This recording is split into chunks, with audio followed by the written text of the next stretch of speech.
But we spoke to Andrew Laming a little bit earlier on this program, Liberal MP up your way actually, and he said that he's concerned, he has concerns about the government's capacity to sell complex tax reform. He'd rather see them focus on other things.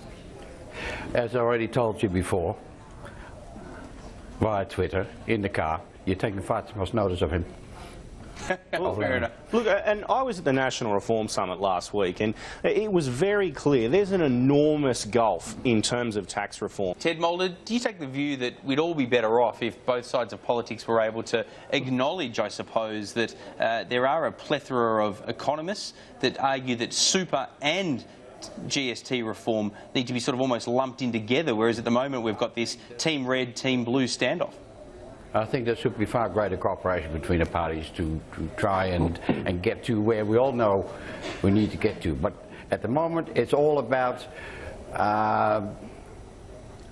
working against the other party. It's the self-interest by the various political parties against the other party, and it's far more important than what's good for the country. Do you think they're as bad as each other? Do you think that, yeah, you know, in a absolutely. sense, Abbott was like that in opposition, now Shorten's doing the same? Well, I wouldn't go as far as saying that Abbott was as bad as in opposition as Shorten is today. I don't agree with that at all.